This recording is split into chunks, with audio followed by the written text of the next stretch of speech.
Hello, everybody. Welcome to Western Regional Apprentice Competition. My name is Will Schwarz, Executive Director of UA Pipe Industry College.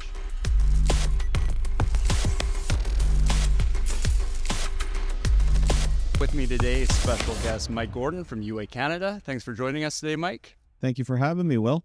Very happy to be here. It's a great week. It's great to have you out. Well, it's exciting watching the apprentices at work and doing their thing, and looking forward to the award ceremony later on this evening to see everybody. They're all winners, but looking forward to seeing those recognized that performed exceptionally well and excelled beyond. Absolutely. And I mean, they're all winners, but there's some that are bigger winners than others. You got it. Excellent. So let's get into the basics here. Tell me a little bit about yourself. So I'm the UA Canadian Director of Training, and what that means essentially is I get to work with all the training departments across Canada, including UA Local 170 here in beautiful Vancouver. We have, as you know, upwards of 32 training centers across the country, over 1 million square feet of training space and capacity to deliver training to, our members, but also we engage with our communities, as you know. Absolutely. That's fantastic. So what's your actual trade background? What are you? That's a really good question. I'm told I'm excitable, but let's start with trades. Plumber was my original trade. Also steam fitter, red seal in both. Gas Tech A, which in back where I'm from, it's called Gas Tech 1. Oil Burner Tech 1, which would be considered, I guess, for the red seal oil heat system installer, and then also petroleum mechanic. So there's a lot going on there. You've been a busy man. Yes. Like many of our folks. You know what? This isn't unique to me. Training directors across the country that support their training departments, they all are multi-faceted with their trades. And that, I guess that's saying when you get your red seal, that's really your ticket to start learning. Yes. To begin your journey as a journey person. Absolutely. That's great. So what's your home local? Where are you originally from? I'm a proud member of UA Local 46 in Toronto, covering a vast area and the largest local in Canada right now. Wow. And so your work history leading up to you now, obviously working for UA Canada, how did your pathway go for you to arrive there? You know what? I started a little bit late. In the UA, I was in the trades, but not originally through the United Association and in trades other than pipe trades. And I actually, there's a little bit of a story. I had a good friend of mine that was going to apply over at Local 46 for a broadcasted intake. And I went with him, just to keep him company. And through some convincing, of course, because I was saying there's no way in hell I wanted to start all over again. And I kept him company to go to this. And unfortunately, my good buddy did not get in on that first opportunity, and I did. So it was a little bit of a, a level of awareness that this is real. It's not one of those things where it's just open to everybody that is seeking this out. You have to be, you have to stand out in different ways. And it's not because what I got to learn is it's not because that the UA is restrictive. The UA is looking to hire people that they can put to work. And we know that it's a competitive industry. There's no shortage of people seeking to join our organization because of the wraparound benefits and support received through the United Association. And I was very fortunate to get in, and the rest, they say, is kind of history. No kidding.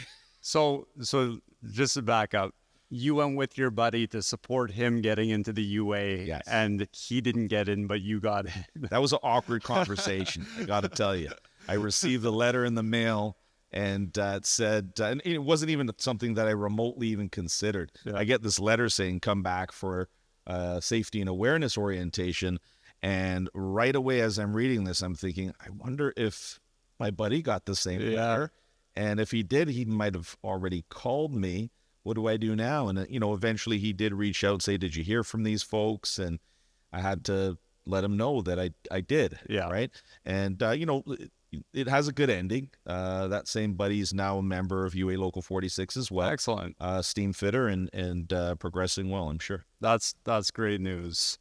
So through your progression, how did you finally end up at UA Canada?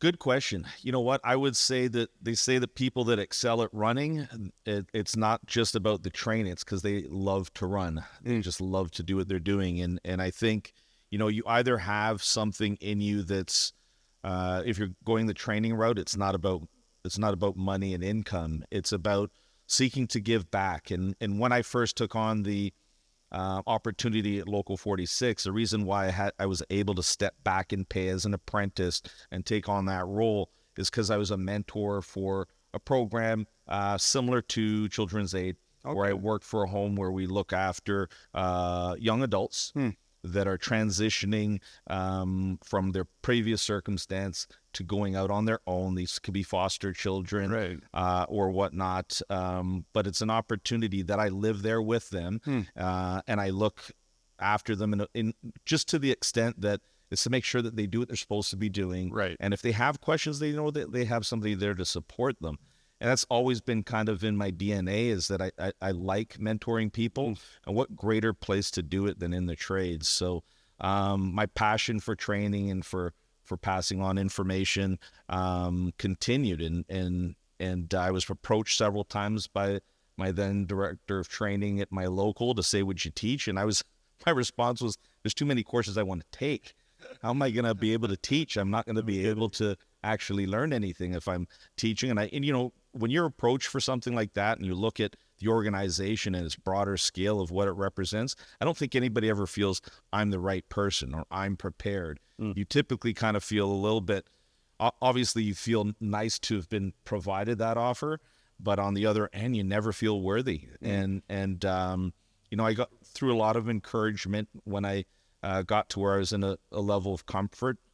I was teaching right away. I mean, right after I got my first credential as a plumber and as a gas tech, right away I started teaching night school. I started teaching at the local colleges as well, under contract. And then Local 46 scooped me up on a full-time basis while I'm there. I really love what I was doing. It became a little bit of a battle between the college and 46 of who was going to get me, and that was a nice place to be. Yeah. And 46 didn't leave that to chance and said, no, that he's ours. And I was quite happy about that. And lots of opportunities since. And soon after I was doing the teaching, more and more opportunities came. I started getting involved. And, you know, this is maybe something really good to mention, is that our training directors and the people that support our training departments, our instructors, all act as subject matter experts for industry. And a lot of our members aren't aware of the different opportunities that are provided to them because of our training department's advocacy. Right. And this is in all ways, shapes, and forms. And I'm sure we're going to get into that, but that's some of the things I got involved in as the chair for the Plumbing and Steam Fitting Committee for Ontario, my province. And it just kept going that direction. And people started noticing. Our trustees said, we got to get this person groomed. They saw me as the new person to take over the local as far as the training director's capacity. And before that could happen, I was titled as the assistant director of training for Local 46. And, you know, within a few years, I got a call from our head office, from then director of Canadian Affairs, asking if I'd be interested. And I had to pinch myself, thought I was dreaming, you know, and here we are. I mean, great opportunity. You know, I got to say that it's a little bit of a double-edged sword. Yeah. And I'll tell you why, because I'm a people person and I really missed being at work, having my door open, getting up and going in and talking to students directly. I really do miss that. On the other end of that, I looked at it as an opportunity to help more people, and then meeting people like yourself, Will.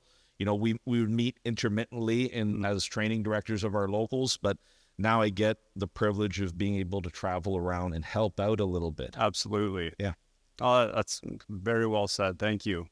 You know, now that you're at the helm and you've taken that role on, and I must say, doing a fantastic job at it, obviously you see a new perspective of things. You know, you're well informed of things within your scope earlier, but as you move on and you progress to that next role, you see other challenges ahead. So what is it for you that has really caught your eye for challenges ahead that you're you're charting that course and you have that on your radar, the challenges that are to come?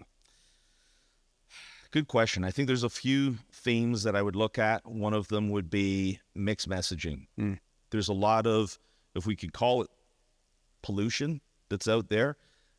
It creates confusion when there's opportunities, there's opportunists, and I'm not looking to put any type of a negative spin on things, but just a level of awareness to anybody watching this.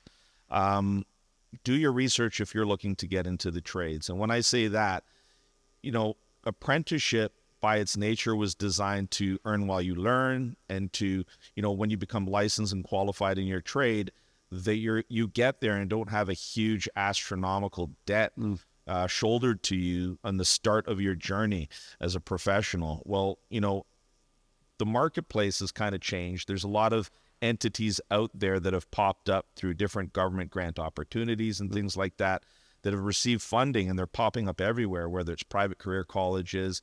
But the main followed suit agenda is, there's a paid right of entry into the trades now. And I don't think that's right. And some of the mixed messaging that comes with that is that there's a lot of people out there that believe that they can't get into a trade if they don't go that route. Right. Further to that, a lot of these entities are doing things that you would already learn within the apprenticeship. There is a place for it, but I think there needs to be more of a standardized an entity that creates some kind of oversight. So it could be a standardized expectation for somebody looking to enter into a pre-entry program. There's no oversight currently for anybody entering any path of pre-entry. None.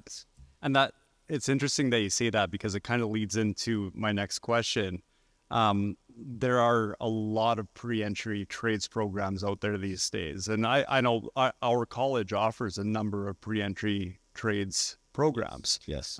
We have Piping Foundation, Welding Foundation, our Triad Trades programs in partnership with the BC Building Trades. Right. What sets the UA apart with the entry programs we offer versus, these other privates that are out there? Yes. Well, I'll start by saying Local 170 does a fantastic job. We don't call it the fun local for nothing.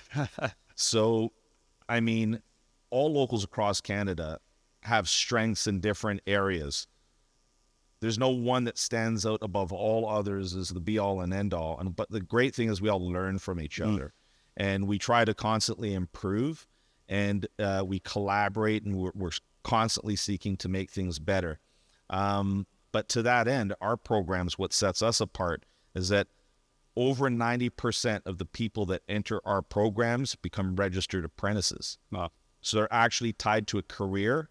And, I don't know how to fix this generally overall, what the path is going to be for the government, because you have this conundrum that you've got the federal government providing incentives from that end, which is fantastic. Yeah. But then you have on the provincial and territorial jurisdictional governments, you're looking at, they also have incentives, and they're trying to do the right thing, and they're being guided by many subject matter experts, but also by lobbyist groups and others that are seeking to try to make more opportunities for profit, unfortunately. And it's to try to get through the fog of all of that and make sure that we're doing the right things. We do have a suggestion that we presented to the government for pre-entry programs.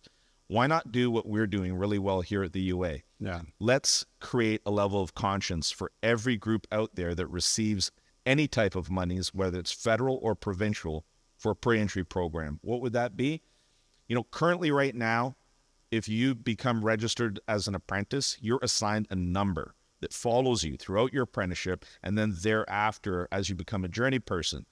Why don't we assign a pre-entry number to any pre-entry program as a requirement by government, whether it's federally or provincially, have that as a requirement to access their funds for any purpose in the future. Yeah. If you perform well, and you're actually, now we can track these people and see that the promises of, 90% placement that any other entity would say that could just be a job for a month and then they're gone.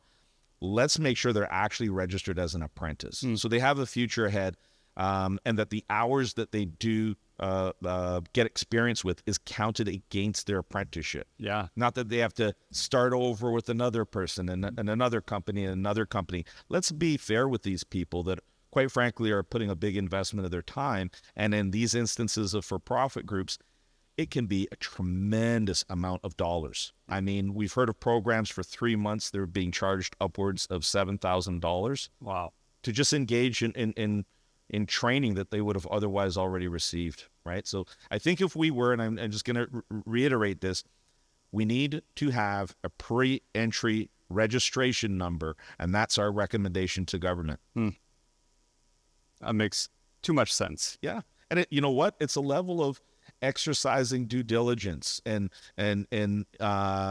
appropriate fiscal spending for any government to say that you're getting results. And guess what happens? The groups that are out there for the wrong reasons will disappear if they don't adjust course and do it for the right reasons. And the ones that are having success, they will get more funding and will help more people. It doesn't all have to be the UA or the union way, but it has to be to the right way. Absolutely. And, it's funny that automatically makes me think of other post-secondary ventures. When you think of colleges, universities, you have your personal education number that follows you, your transcripts, the credits. They're portable throughout the country. You can take them, you can drop a degree here, you can pick one up there.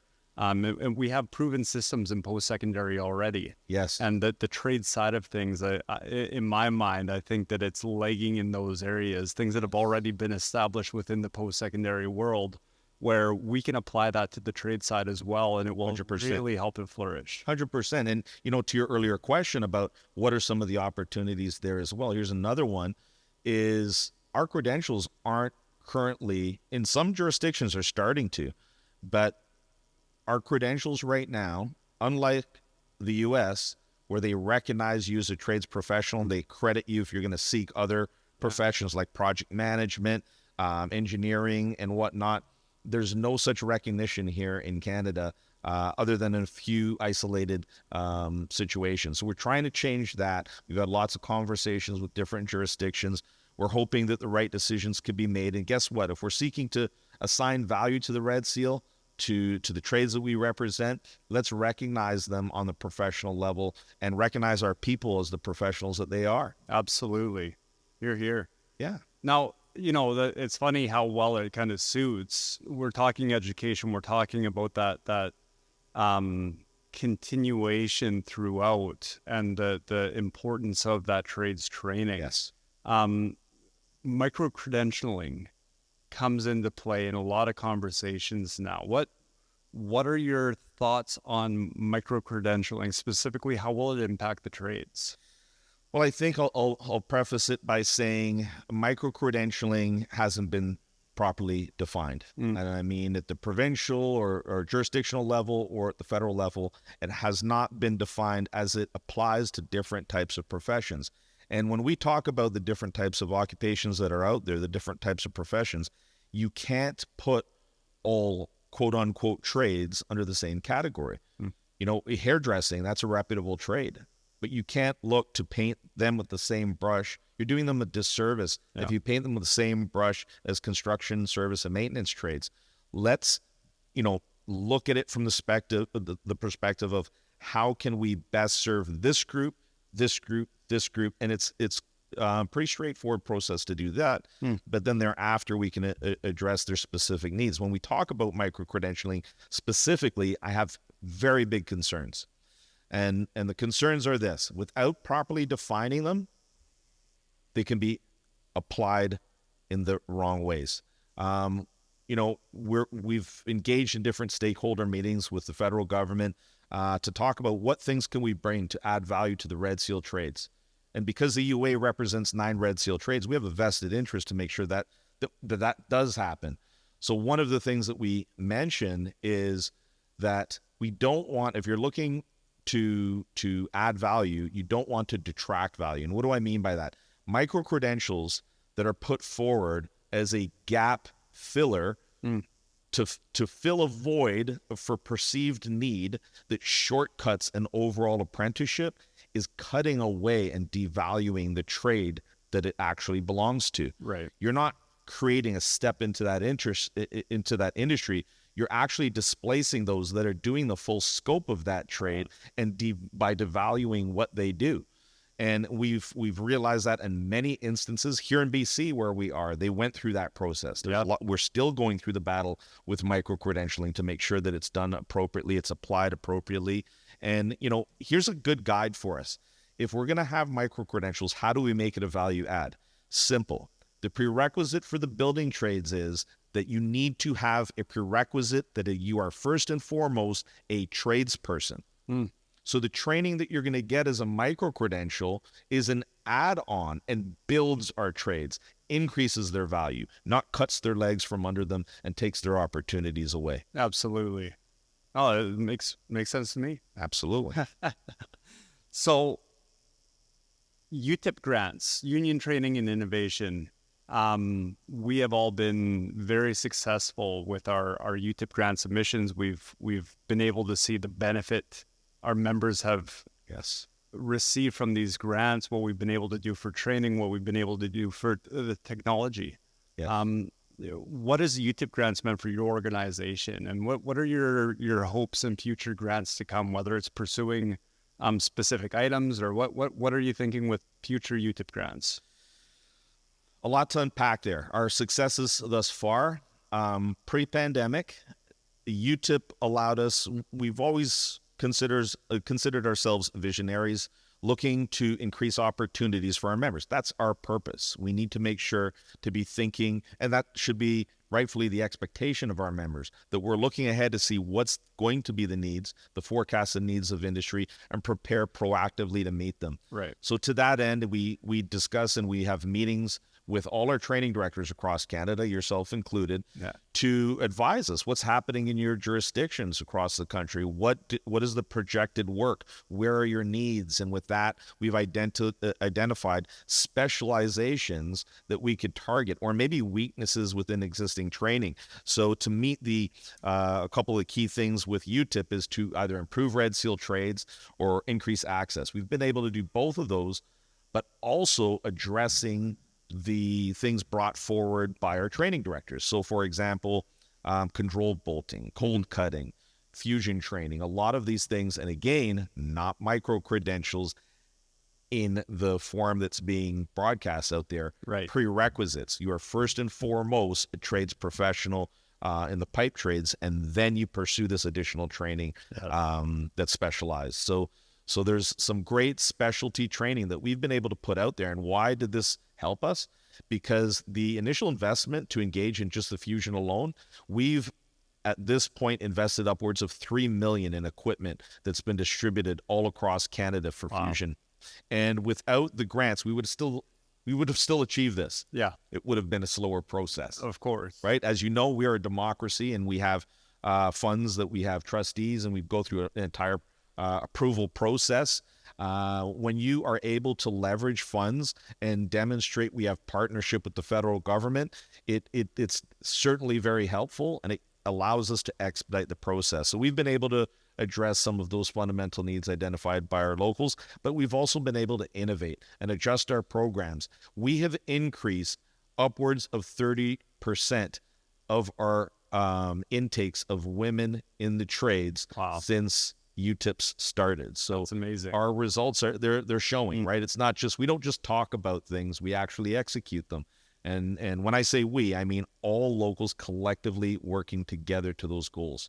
And on other underrepresented groups as well, as identified through UTIP. Well, I think that's one of the big themes in those UTIP grants when we talk about it. It's that outreach to not just our members, but our communities. And within that community sense, we speak not just about our local communities, but the UA local communities that we have. And being able to connect those dots across the country, being able to see that interaction between the different training coordinators. And I know we've helped and taken advantage before of simply the mobility aspect. Yes. Being able to use multiple trainers from across the country to reach as many members and people within the community as possible. Yes. And like you said, I think it's something that would have happened anyway, but with the funding available through UTIP, it really expedited that process. Yes, absolutely. We always said in the past, and my predecessors, we've been the best kept secret. We need to change that. We shouldn't be a secret. And, you know, to the point that you just brought up, I think it's important to mention NOS, the National Association of Union Schools and Colleges, and maybe a lot of our members aren't really as familiar as they should be. We're going to be embarking on a marketing campaign to make them more aware, and it's kind of a red seal, neighbor's red seal, and that it follows the same principles of standardized training and access to this training through the equipment that was purchased through UTIP in many instances. And when I say that, co-funded by our own funds in the federal government, and we've been extremely successful. And you know, one of the things with to your point there is the UA, our international office, made a statement a few years ago, pre-pandemic, and it was that no member should be left behind. And you know, it's irony when we talk about UTIP and saying improve accessibility, but you know, even for our members that are within our great organization, we have local unions and training centers across the country that some could be at over 10,000 members, and then some could be in the hundreds of members. Yes. And it varies all in between. And here's the thing, that means the access to the trainers, access to the classrooms, the access to everything else, though we have capacity of square footage of space to train in, the availability of people, if I go and I register a course to make it feasible as a training director of my home local, as an example, I've got to explain to my trustees the feasibility of sustaining this type of program, as you know firsthand. And what usually happens is, you know, if you have a smaller local, you could have, and even if you have a large local, you put this course on, and if it has a minimum requirement to break even that you're going to be okay here of maybe 5 or 6 attendees and you only have 3 registered, you got to cancel. But maybe those 3 members, they really needed that program because of a job opportunity that was coming in the future for them, and they weren't able to access it. But now we've adjusted. We've improved our system, and 170 was one of the early adopters of this system, and thank you for that. And that now our locals across the country have agreed to share instructors.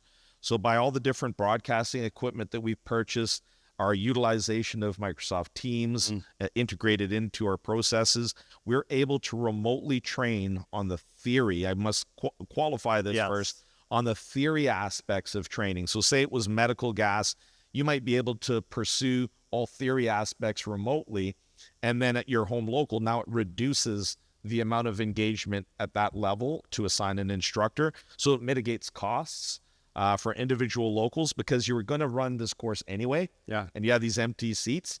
Now you get to share the costing, right? So, and you don't have to cancel courses. Yeah. So it means we're actually not just saying that we're going to not leave a member behind. It doesn't matter if you're a 10,000 person local or a 200 person local, everybody has access to the training. Yes. And that's what we need to do. And we've proven that it's worked already. Yes.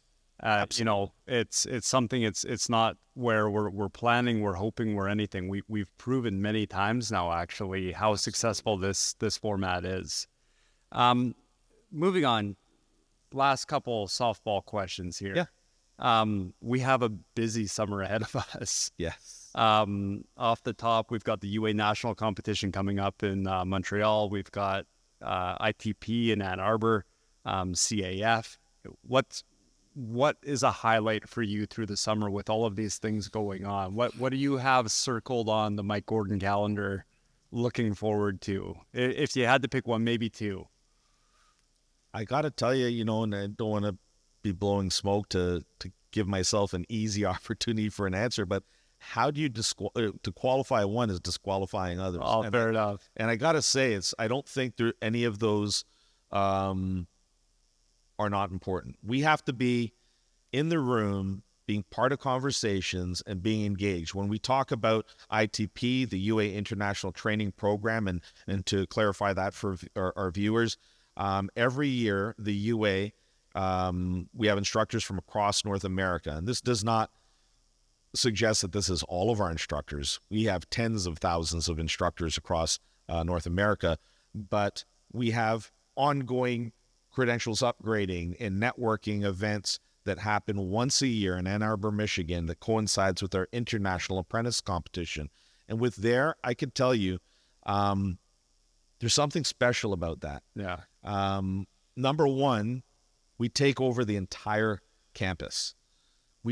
We essentially draw a huge revenue source to that neighborhood, to that city. Yeah. And you know, the pandemic showed that there was extreme negative impacts to that city when we had to unfortunately cancel for one of the years and couldn't be there in person. They were significantly impacted, and it was really saddening to see the after effect, but they've bounced back really, really well. And, you know, to the value, it's our members are going out there and you're having the best of the best deliver a training program. And then all the instructors that attend take that information back to their locals, improve upon it, and send it back again. Yes. So we're progressively and exponentially. What's a union if not united? And I think ITP stands as one of the best examples of the unification of all of our locals and our mindsets as training departments all across North America. And I'd be remiss if I didn't include Ireland and Australia, our affiliates. Absolutely. So it's a great opportunity of the meeting of the minds and bringing that information back. But what about networking? I mean, if your wheels don't turn and you don't get energized when you're at ITP, then you don't have a heartbeat inside your body. That's all I could say, because I think every time we've ever been, you go back super excited and energized to be able to conquer the world and bring these innovations back to your members, because you see by our nature as trainers that this means great things for our members, opportunities. The one expectation they have of us is to bring training that provides them opportunities to work. And that's what we're doing. So that's a big one. CAF, Canadian Apprenticeship Forum, is not run by the UA, but we've begun to engage more, because reports that are funded by government that are generated through CAF don't currently reflect our statistics, and our statistics are real. So we need to be involved in those conversations, and that's why I thank Local 170 and your being there, Local 56, Local 213, and several others for being out at the recent CAF. We're going to continue to engage, continue to expand, and if we're not in the room during those conversations, there's the saying, you're kind of on the menu. Right. So we do have a responsibility, not to put a negative spin on it, but by saying that, but there's a level of truth to it. If you're not there when the important decisions are made and when statistics that are generated by government, what statistics are they going to reference in their decision-making processes? So if you're not there to contribute, you can't complain afterwards. You have to be your own biggest advocate. Absolutely. Yeah. Absolutely. That's great, Mike. Well, I wanted to thank you again for coming on. It's been a busy week here at Western Regional Apprentice Competition. Always great to have you in the town. Hopefully we'll see you again soon and have you back on. Absolutely. It's been a privilege. I'm looking forward to seeing our apprentices, as I said, and you know what? I concede the fun local. I mean, who can set this up and execute like this? I'm just saying. But you know, it's a privilege to be here. I'm really looking forward to this evening and looking forward to seeing the advancing candidates come to Local 144 in Montreal, Quebec. Training Director Mikel Couture, Business Manager Sylvain Morissette is inviting everybody out there. This is their anniversary year. We've got a very big celebration coming up, so we encourage industry to come out and view what's there. We'll have trade shows. We're going to have an industry day and all kinds of great things, and we're going to have our champions from all across Canada converge in one location to see who's going to represent Canada as District 6 at the UA International Competition in Ann Arbor come August. That's so fantastic. Really excited. Real exciting summer. Yes. Excellent. Well, thank you again. And to everyone out there, thank you for joining us today, and we'll see you all soon. Take care. Thank you.